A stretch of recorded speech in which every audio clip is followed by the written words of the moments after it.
Bismillahirrahmanirrahim. Assalamualaikum warahmatullahi wabarakatuh. Kembali berjumpa lagi dengan saya Heni Suhaini di my channel.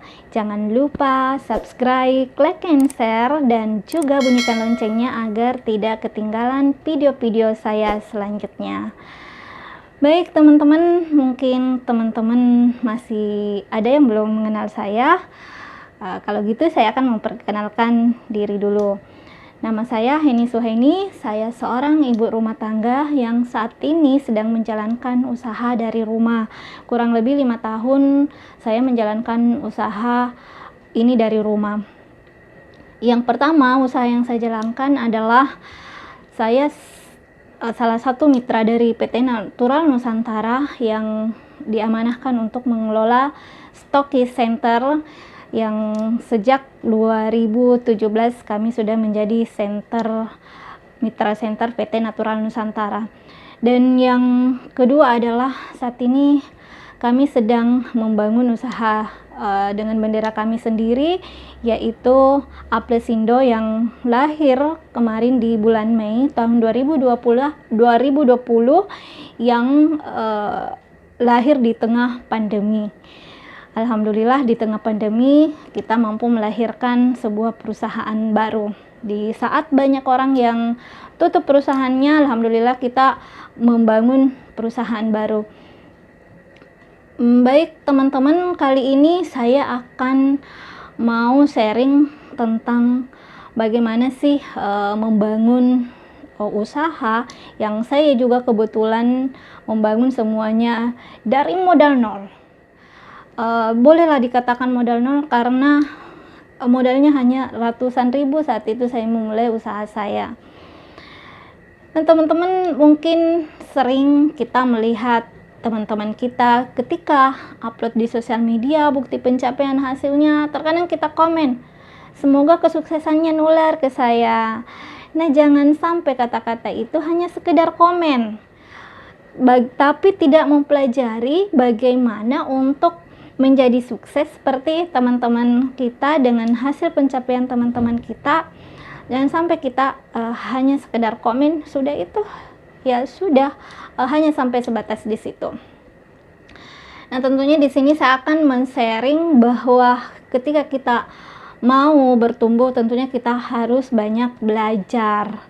Karena belajar itu sangat penting untuk meningkatkan kualitas kita, apalagi kita sedang mengelola sebuah usaha atau sedang berpikir mau menjalankan usaha seperti apa. Tentunya kita harus selalu belajar dan terus belajar. Nah, ini juga merupakan adalah wahyu yang pertama turun kepada Nabi Muhammad SAW adalah perintah untuk membaca dan dikaitkan dengan Tuhan sebagai pencipta. Jadi wahyu yang pertama turun itu kepada Nabi Muhammad SAW, Iqra, bacalah.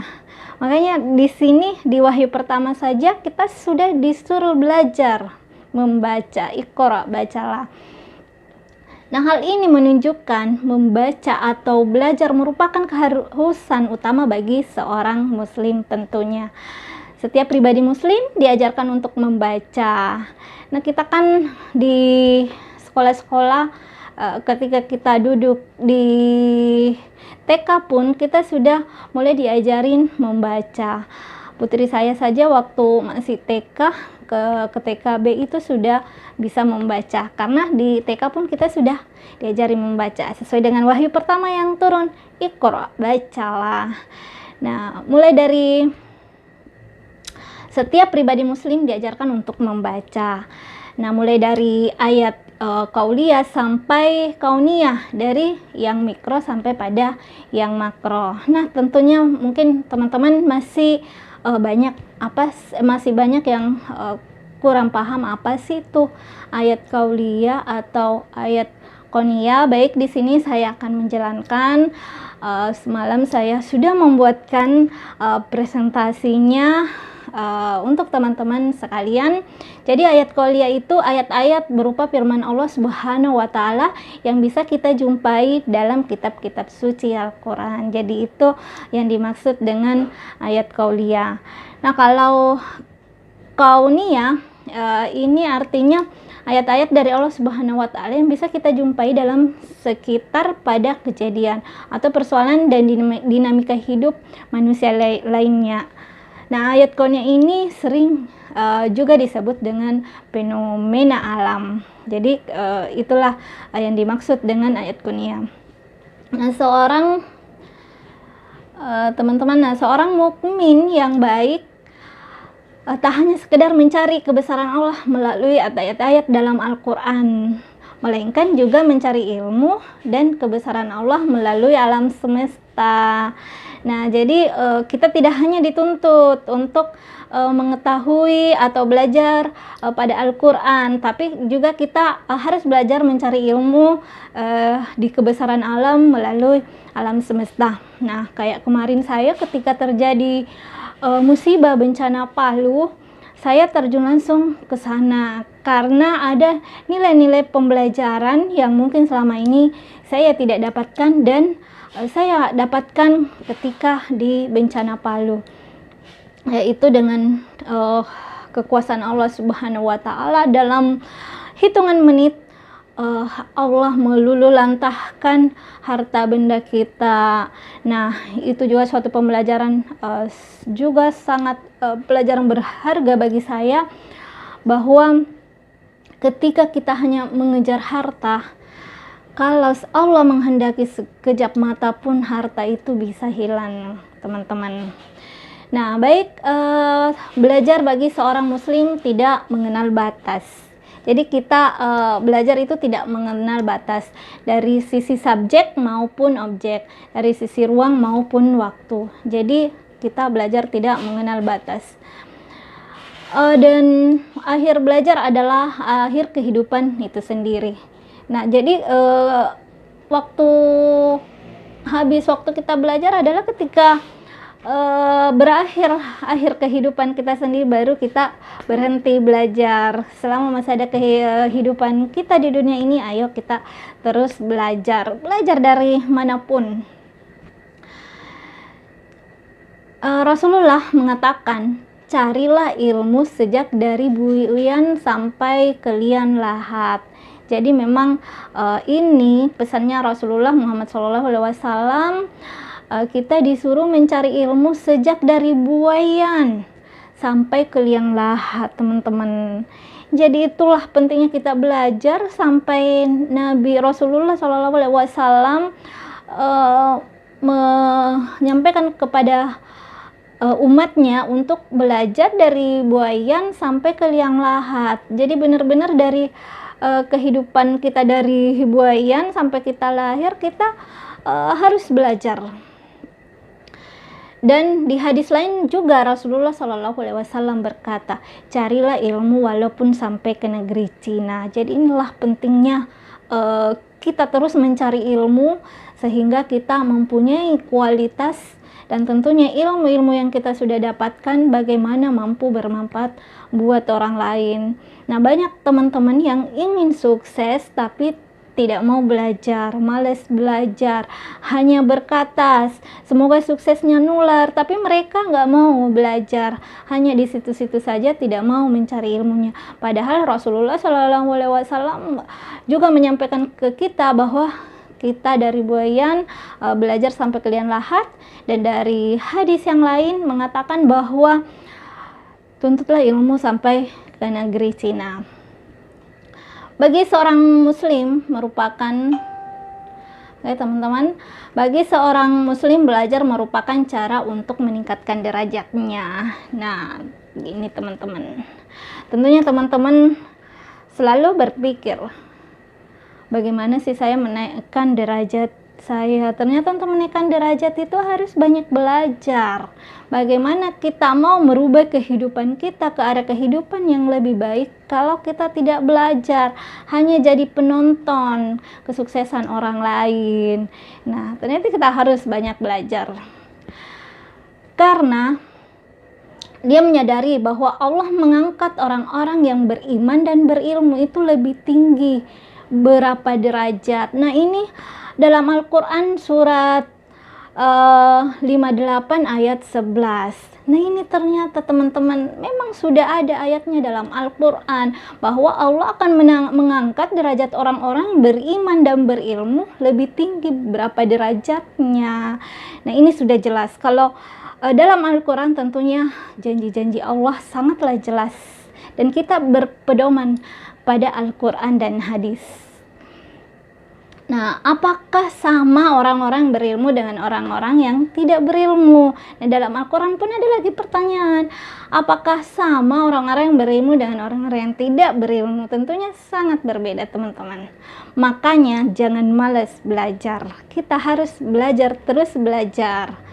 Nah, dalam lintasan sejarah, para pendahulu kita mampu menggenggam zaman karena mereka adalah orang-orang yang tahu ruh Islam, yang selalu membaca dan terus membaca. Jadi teman-teman, kalau ada yang saat ini malas membaca, yuk coba kita berlatih banyak membaca, banyak ilmu-ilmu yang diterbitkan, yang ditulis oleh para ahli.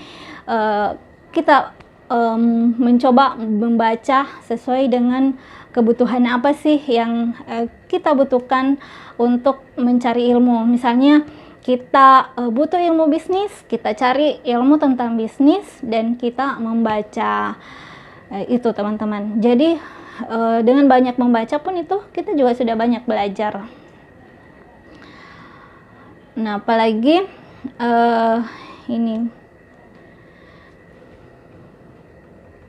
Nah, dari Abi Darda juga, dari Abi Darda radhiyallahu anhu juga berkata, saya telah mendengar Rasulullah Shallallahu alaihi wasallam bersabda, barang siapa yang menempuh jalan untuk menuntut ilmu, maka Allah memudahkan jalannya untuk menuju surga. Masya Allah, teman-teman, begitu pentingnya sebuah ilmu sehingga ada hadis yang mengatakan bahwa saya dari Abi Darda, saya telah mendengar Rasulullah Shallallahu alaihi wasallam bersabda. Nah, saya ulang lagi, barang siapa yang menempuh jalan untuk menuntut ilmu, maka Allah memudahkan jalannya untuk menuju surga. Nah, ternyata untuk menuju surga juga kita butuh ilmu. Jadi memang kita harus terus belajar, karena ini juga adalah sabda Nabi Muhammad SAW. Dan sesungguhnya para malaikat meletakkan sayapnya untuk menaungi orang-orang yang menuntut ilmu, yang ridho dengan apa yang dia lakukannya. Ini hadis riwayat Abu Daud dan Tirmizi. Nah, itu teman-teman, jadi ternyata malaikat meletakkan sayapnya untuk menaungi orang-orang yang belajar. Jadi ketika kita menghadiri suatu majelis ilmu, kita datang dengan tujuan belajar, malaikat itu menaungi kita. Begitu pentingnya ini kita mulianya orang-orang yang sedang belajar. Nah, ini juga ada dari Ana radhiyallahu anha berkata, sesungguhnya Rasulullah sallallahu alaihi wasallam telah bersabda, barang siapa yang keluar untuk menuntut ilmu, maka ia telah berjalan di jalan Allah sampai ia kembali ke rumahnya. Nah, Masya Allah, hadis ini dari At-Tirmizi. Begitu pentingnya kita disuruh untuk belajar, dan orang-orang yang belajar itu akan dilindungi sampai dia kembali ke rumahnya. Nah, ini adalah hadis dan kita harus berpedoman kepada Al-Quran dan hadis. Jadi ini adalah luar biasa sekali. Ternyata semuanya petunjuknya, pedomannya ada dalam Al-Quran dan hadis. Jadi kenapa kita masih malas untuk belajar, teman-teman? Misalnya teman-teman yang para usaha yang kelas startup, atau teman-teman yang mungkin saat ini sebagai distributor NASA misalkan, jangan malas belajar, karena di NASA pun telah difasilitasi tempat untuk belajar. Ada home sharing, ada KDI, ada seminar menembus batas, bahkan ada bootcamp, ada difasilitasi untuk belajar internet marketing dan lain-lain. Luar biasa, NASA telah memfasilitasi untuk kita belajar semua. Nah, kembali lagi kepada diri kita, mau ndak kita belajar. Nah, tadi saya telah men-sharingkan petunjuknya ternyata ada dalam Al-Quran dan hadis tentang kita harus terus belajar dan belajar. Nah teman-teman, belajar itu tidak mengenal umur. Jadi ya mungkin yang kita sudah berumur, saya juga sudah berumur sudah hampir 40 tahun, tapi saya tidak berhenti belajar. Untuk membangun usaha saya terus belajar. Saya sebagai distributor NASA, saya sebagai pengelola Stocky Center.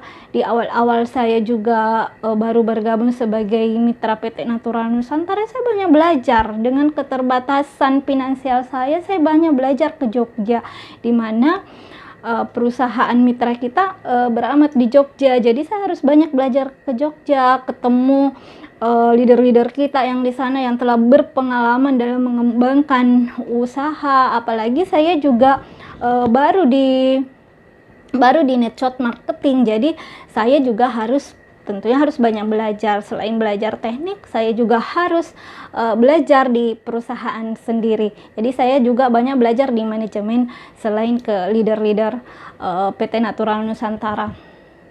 Nah, kita juga belajar kepada siapa saja. Jadi saya juga selain belajar di perusahaan mitra, saya juga banyak belajar di luar. Saya belajar kepada siapa saja, mau di bawah umur saya, mau di atas umur saya, mau kepada siapapun saya belajar. Apalagi tentang kebutuhan saya tentang usaha yang saya sangat awam dan saya tidak punya basic tentang usaha, makanya saya harus belajar di para ahli-ahli yang telah sukses duluan, tentunya dalam membangun bisnis. Nah, yang saya pelajari di sini adalah kita pun harus memperkuat memang di fundamental, karena banyak teman-teman yang sudah ahli teknik jualan, sudah menguasai segala teknik marketing segala macam, tapi tidak menemukan hasil yang begitu memuaskan. Karena kembali lagi di fundamental kita, kita benar-benar sudah membangun fundamental kita sehingga kita mampu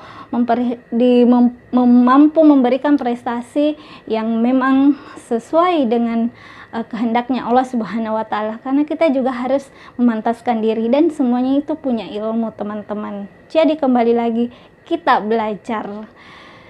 Nah, dari belajar, kita juga bisa belajar dari buku, menghadiri majelis-majelis ilmu, di pengajian. Jadi selain saya di majelis-majelis ilmu juga sering ikut workshop, sering juga ikut pengajian. Jadi saya terus belajar dan belajar, karena saya mau membangun diri saya, membangun bisnis saya, dan saya juga pengen membangun umat. Jadi sampai sekarang saya masih belajar dan terus belajar. Nah, belajar juga kita harus ikhlas, pikiran terbuka. Jadi kita harus mengikhlaskan hati, membuka hati untuk menghadiri sebuah majelis atau menghadiri sebuah workshop. Meskipun workshopnya ini terkadang kita harus membayar mahal, tapi kita harus dengan ikhlas agar ilmu-ilmu yang diberikan pada workshop, pada majelis itu, kita benar-benar dapat hidayah, sehingga betul-betul ilmu itu masuk di benak dan pikiran kita, sehingga kita juga akan mempraktekkan ilmu-ilmu yang telah kita pelajari di workshop, di pengajian, dan dipraktekkan dalam kehidupan sehari-hari. Nah, karena itulah kita harus terus mengulangi belajar. Mungkin satu kali kita belum, karena memang karakter Indonesia itu cara belajarnya harus diulang-ulang. Terkadang kalau cuma satu kali kita belum paham, tapi kalau terus diulang, insya Allah kita akan memahami ilmu-ilmu yang kita akan pelajari.